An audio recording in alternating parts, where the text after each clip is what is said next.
Chapter 32, A Righteous King and Careless Daughters. In verse 1 of chapter 32, Isaiah says, "Behold, a king shall reign in righteousness, and princes shall rule in judgment." Jesus Christ is the King of Zion. He is also the Lord of all the earth. But in the last days, there will also be a man called David, who will be a king under the King of Kings, Christ. Ezekiel prophesies that this latter-day David will be both a king and a prince. "And David my servant shall be king over them, and they all shall have one shepherd, and my servant David shall be their prince forever."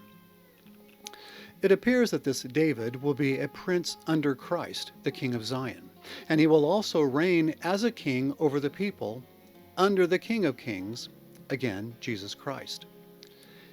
In the next quote from Ezekiel, both times the word Lord is used, it has been translated from the word Yahweh. In other words, this is Jehovah speaking. "And I will set up one shepherd over them, and he shall feed them, even my servant David. He shall feed them, and he shall be their shepherd. And I, the Lord, will be their God, and my servant David a prince among them. I, the Lord, have spoken it."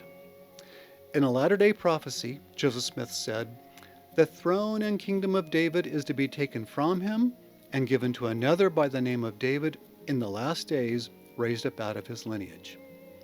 I might also add that Elder Orson Hyde, in his dedicatory prayer on the Mount of Olives, prophesied that the Jews would return to Jerusalem and that in time a leader by the name of David, even a descendant from the loins of ancient David, would be their king. Christ, who again is the King of Kings, will reign in righteousness and justice over all people, and his servant David will reign under him. Now, moving on in chapter 32, in verses 2 through 5, we learn that a man will provide shelter from danger and from the elements of the earth, and that under his care the eyes of them that see shall not be dim, and the ears of them that hear shall hearken.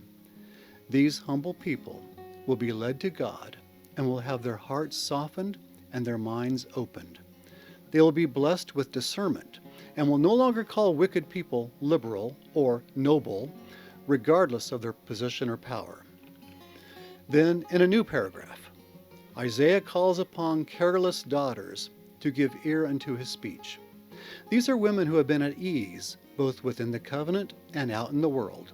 He says they will be troubled when the vintage fails, meaning when the harvest fails.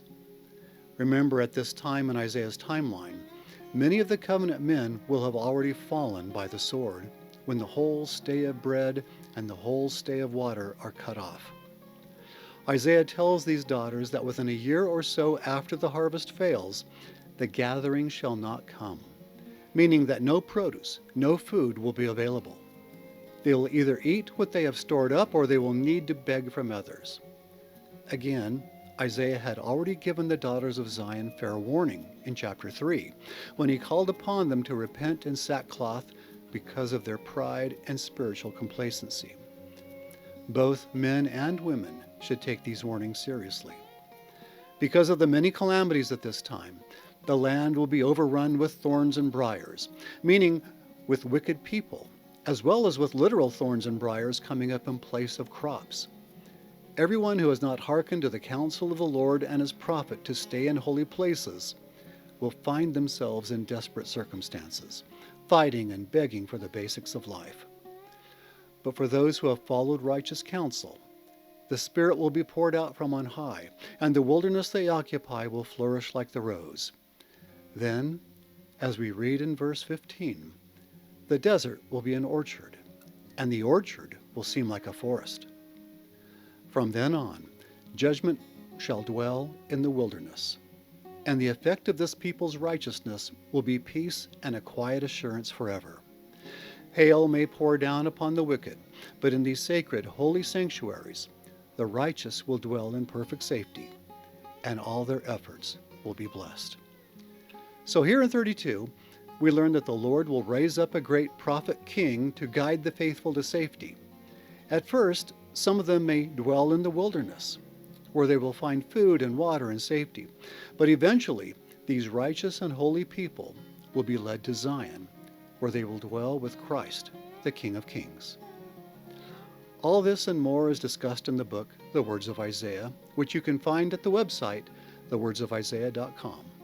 I'm Curtis Taylor with The Words of Isaiah.